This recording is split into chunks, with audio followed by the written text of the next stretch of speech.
Did you accidentally get a biting piranha instead of a puppy? If so, keep watching.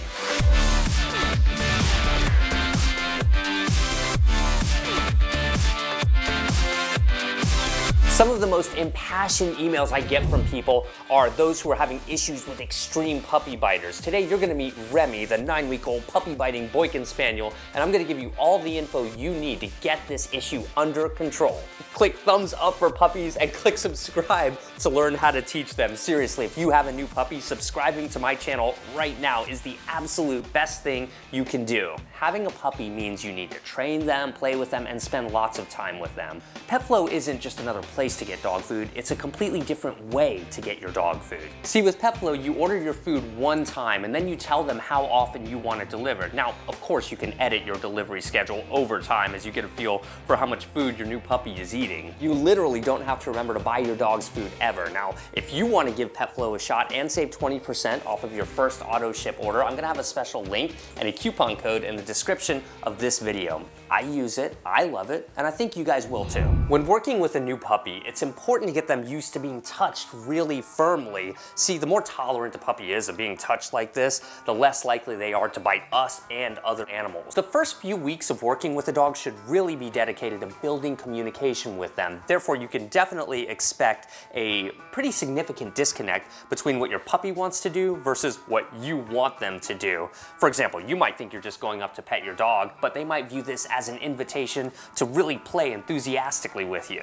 Puppies bite for two major reasons: because they're very smart, curious animals and they like to engage the world around them, and since they don't have hands, that makes a lot of sense, and because they're teething. Teething puppies like to bite a lot. The less pent-up energy that your dog has, the less likely it is that they're gonna be really insistent biters. First, I recommend that you're giving your puppy almost daily exercise, about 20 to 40 minutes first thing in the morning, and then maybe 20 to 30 minutes later in the afternoon, if necessary. Plus, regular exercise has a whole host of benefits. I'll let you in on a little secret. Behaviors that you can predict, especially those that you don't like, can be the easiest to resolve. Learning how to intercept your puppy before they do something you don't like is an extremely powerful tool. I'll show you what I mean in a minute, but for now understand that you can address puppy biting in two major ways. You can show them how to properly play with a toy, or you can show them what you'd rather they do instead of bite you. Both of the exercises I'm going to cover today have separate but equally important benefits, so don't just do one of them, do them both often. A teething puppy is extra enthusiastic about using their mouth to grab stuff, so let's take advantage of that and both show her the right things to bite and show her how to play with a toy, which can be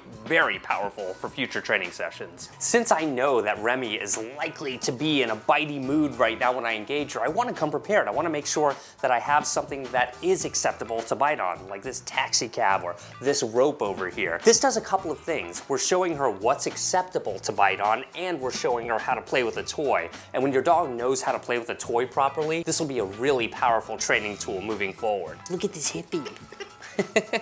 Kid it. Now, of course, it's worth noting that when you engage your dog with a toy like this and play with them, you're likely to amp them up a little bit, but that's not always a bad thing. See, your dog has to get rid of their energy in one form or another, and being able to get their energy out and up on your terms rather than theirs is very much in your best interest. When you do decide to interact with your dog with a toy like this, be prepared to see it through for several minutes. Give them the time to understand and comprehend what you're doing and to really start enjoying the whole process.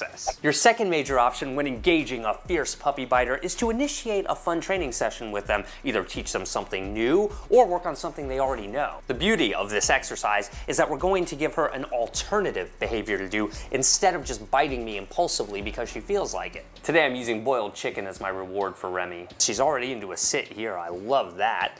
And now I'm gonna encourage her to go into a lie down. Good job. And you might notice that when you're interacting with your dog like this and you're using treats to reward them, that the biting will start to go down automatically, just because when a dog is in food mode instead of play mode, they're less likely to bite so vigorously. Your attention span is so good. That's all a puppy really wants to do when they're biting you, is to interact with you. We just need to show them the right way to interact with us. Like, you're an attention spaniel. If you find that your dog is really bitey and they're biting you a lot when you go to treat them, try treating them open palm like this. That'll make it a lot less likely that you'll get bit while you're training your dog. You don't just have to work on sit or lie down. You can work on things like roll over, play dead, speak, whatever you want. Wow, look look at it happen. The point is, you're teaching your dog to look to you for direction in general rather than just behaving impulsively and biting because that's what they want to do. Now let's talk about some common issues that you might encounter when teaching your puppy not to bite. Puppy biting doesn't typically go away overnight, so it's really important to stay the course. But one way to measure whether or not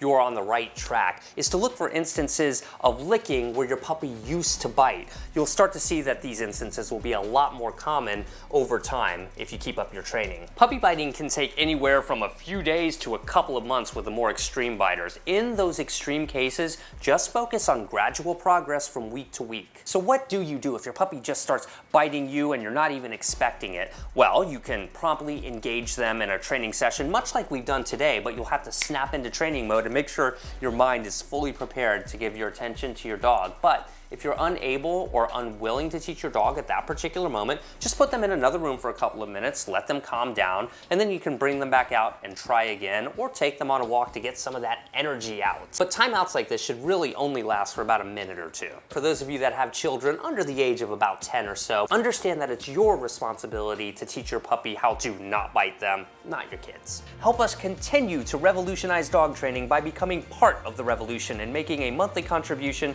of any amount you'd like to our crowdfunding campaign on Patreon. I'll have a link in the description. All of us with the Dog Training Revolution believe so strongly in making sure that everyone has all of the info they need to teach their dog everything from day one, completely free of charge. Click thumbs up for Remy if you think she did a good job, and of course make sure you're subscribed. I've got so many awesome videos coming your way, and set up automatic pet food delivery at petflow.com. I'll have all of the details to everything I've talked about in the video in the description below. See you guys next time. Oh, and take a look at these other videos. Remy is coming along so well. Now, if you have a new puppy, here are some other videos that you might like. Check out the best way to get your new puppy walking nicely on a leash. Unwanted barking can be a tricky thing to resolve. I'll offer you some advice on that topic too. Of course, if you need assistance with house training, see my video on that topic, and you and your dog will be on the right track in no time. Thank you so much for watching my videos and subscribing, and I can't wait to see you guys in the next video.